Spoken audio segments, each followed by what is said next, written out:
Hey, how you doing? And welcome to Livewire's C-Suite coverage. I'm Ali Selby, and today we're very lucky to be sitting down with Chris Hulls, the CEO and co-founder of Life360, for an insider's look at the company's latest quarterly result, as well as a sneak peek into what you can expect over the next 12 months.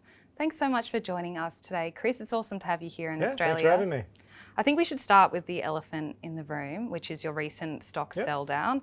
That's normally quite a red flag for investors. I want to know why you sold around $32 million worth of stock, and more importantly, why you think investors shouldn't follow your lead. Sure.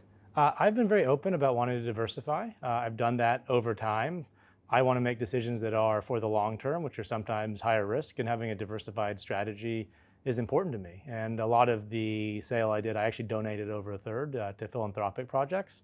I have quite a bit of wealth in Life360, and I took a break recently and I came back very reinvigorated for the long term, and being able to take something off that really locks in my future and some big donations I gave, I'm excited about it. And so I'd encourage investors to look at the fundamentals. And one thing I can guarantee, I've told fund managers, if any of you have a concentrated position more than me, I will never sell another share.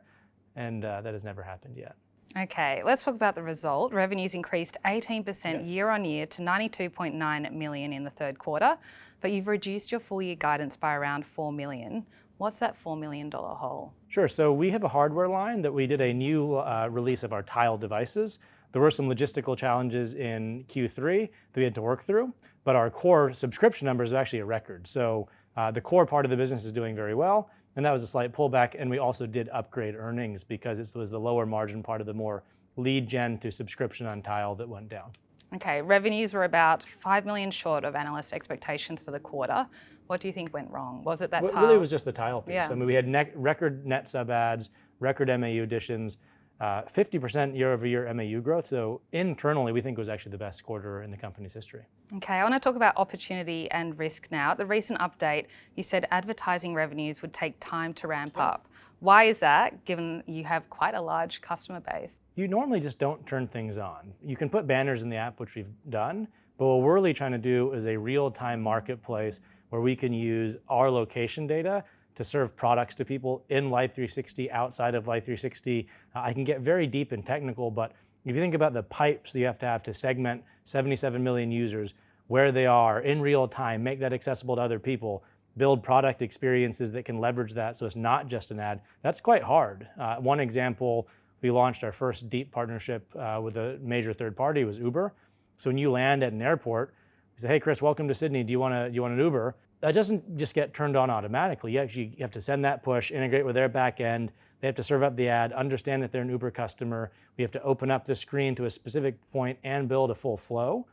That is real custom work. One analogy I've been giving, it's kind of like building a house. Most people haven't built a house, but for those who have, once you get the frame up and the sheetrock on the wall, you're like, oh, almost done. You're actually only about 20% of the way there. It's because it's to do all the little things and the little pieces and getting the whole machine together. That's where the real work is. So advertising, I think, could be huge. I mean, 77 million phones where you have real-time location information, extremely high opt-in rates for cross-app tracking.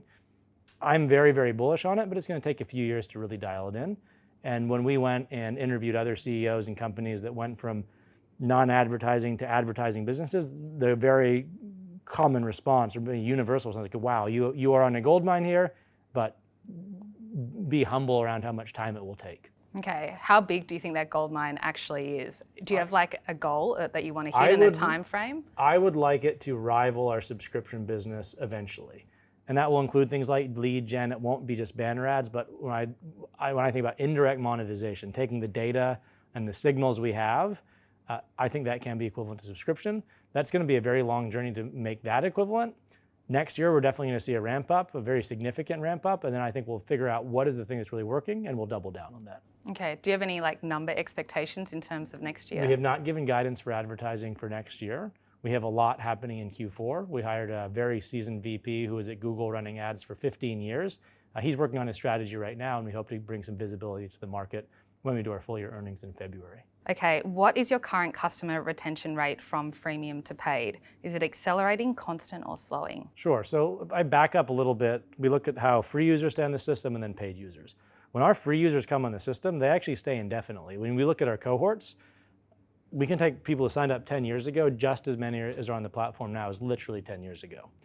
Our paid customers, there is some churn, but it flattens out. Almost all the numbers are getting better.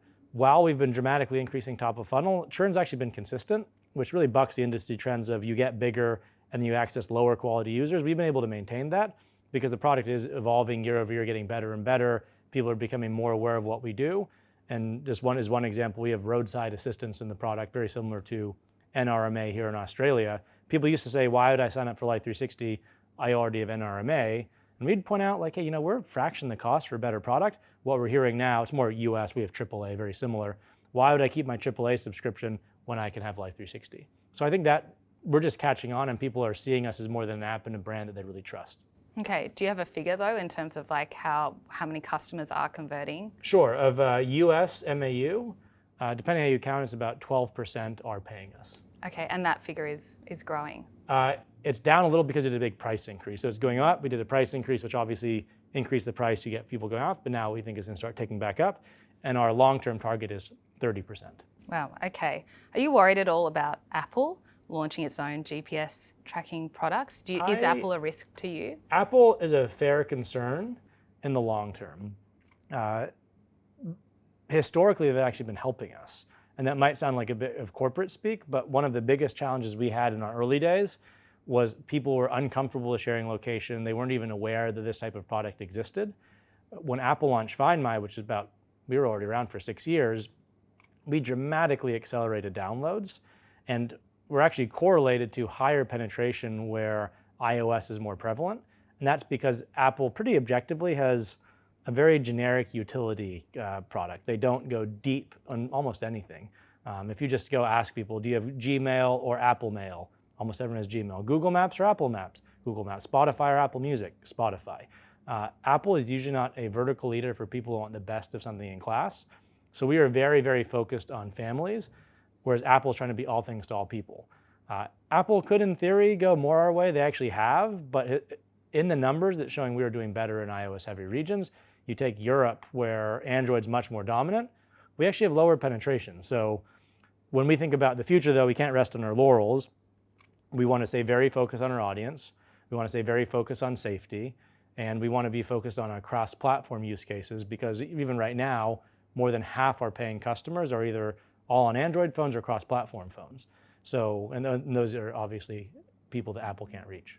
Okay, I want to talk about innovation. Yep. You're rolling out pet tracking next year, Yep. and soon after you'll be rolling out tracking for elderly Yep. relatives. How do you expect those products will impact your bottom line? Sure, so I'll back up a little bit. Life360's vision is to have a product that serves all life stages of a family and is not just people, but it's also pets and things. We have things with Tile, and now we're gonna have pets. We bought a company called Jiobit a couple years ago. We had to slow down our execution there when the market turned because we had to focus on profitability. We're bringing that back. More than half our customers have a dog or a cat. So it's very, very high built-in user base. And this is a category that's growing extremely quickly. There are other competitors now with over 100 million of ARR just with the pet tracker. And so we're excited to bring a low-cost option to market that has the best battery life that's bundled with our membership. So our expectation that it will be incremental customers beyond just families with teens. And then once you sign up and you get a pet tracker, we think the retention is going to be very good because we do have a paid churn event when people have their kids leave the home. But pets stay around forever. And once you get used to knowing your pet is like a family member, you don't want that to go away. How about elderly relatives? We already have grandparents on Life360. They love being on Life360. And actually, to make it personal, a bit of sad news, my mom has Alzheimer's right now. I'm so sorry. It happens.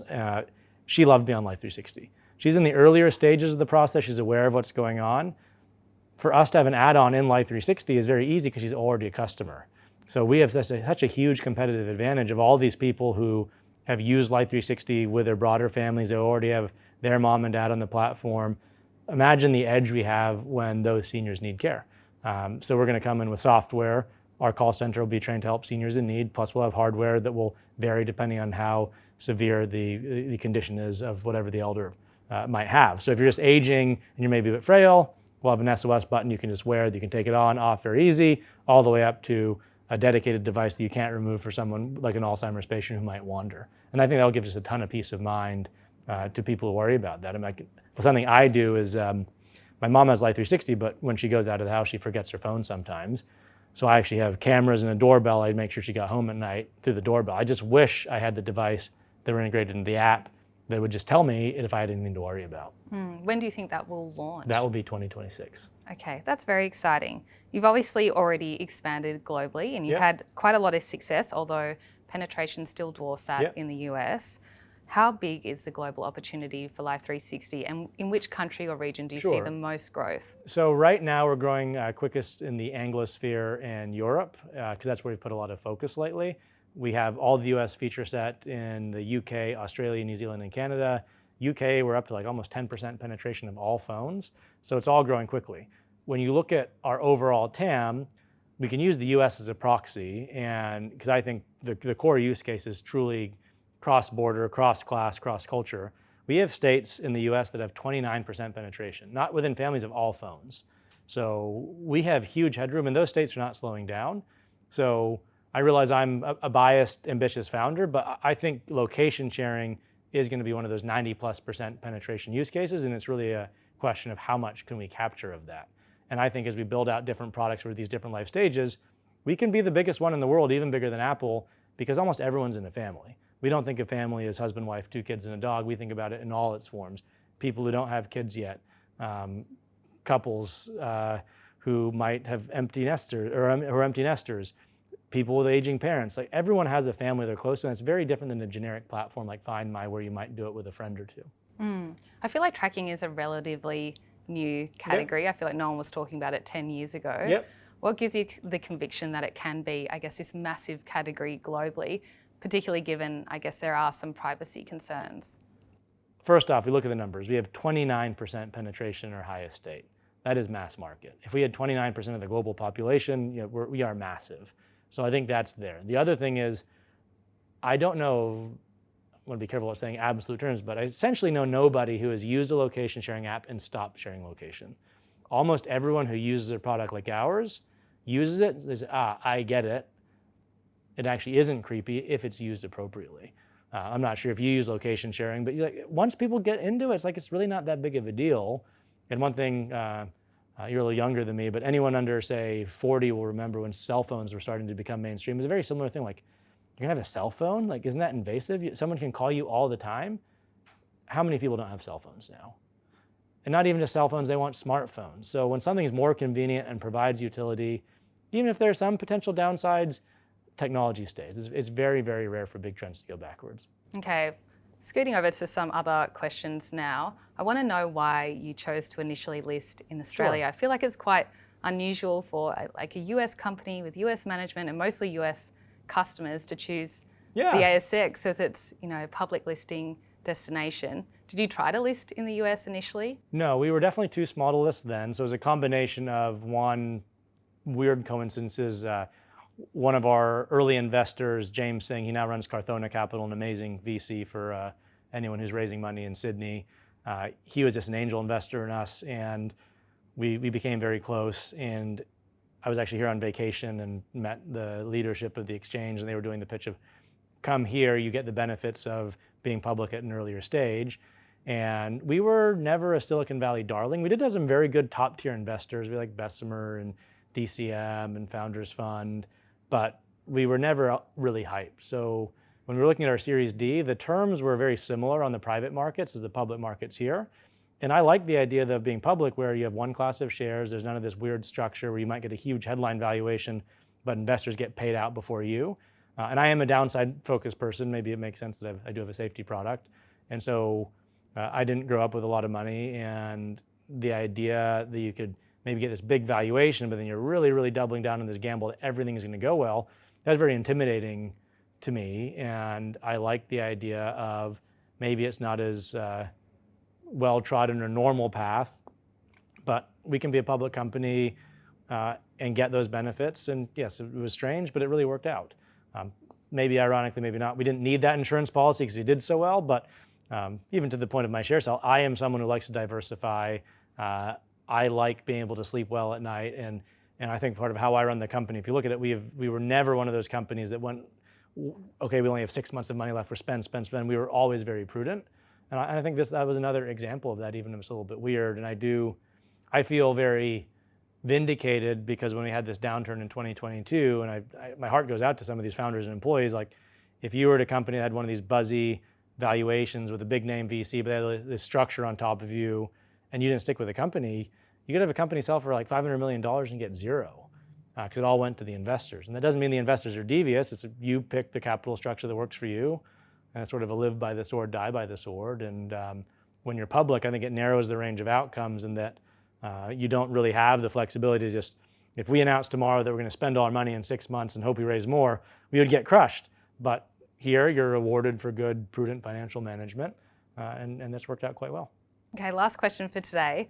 I read that you are trying to grow the world's biggest pumpkin, which is quite unique, quite interesting. Can you tell me a little bit about your love affair with pumpkins? I don't have a love affair with pumpkins. I like doing eccentric things, and that was during COVID. I have a small country property, and there was nothing to do, and I have no idea how it popped in my head. But I grew a 1,000-pound pumpkin.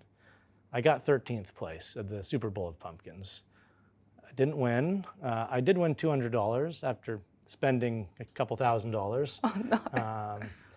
That's okay. But I think it's just fun, stupid competition. And I don't like getting second place, especially 13th place. So I haven't done it this year, but if I do it again, I really want to win. There might be some broader parable. I think, although I've obviously been ambitious with what I've done, it's all just a game. None of it matters. So I think it's actually somewhat grounding to get competitive around something completely stupid, because it makes you take yourself a little bit less seriously. And if you look at all accomplishments at a fundamental level, we're all just humans in this weird, strange rat race. So there's something symbolic of putting that attention into a pumpkin. Okay, well, thank you so much for your time today, Chris. I really enjoyed this conversation. Thank you again. I appreciate it. Thanks for having me. If you enjoyed that too, don't forget to subscribe to Livewire's YouTube channel. We're adding so much great content just like this every single week.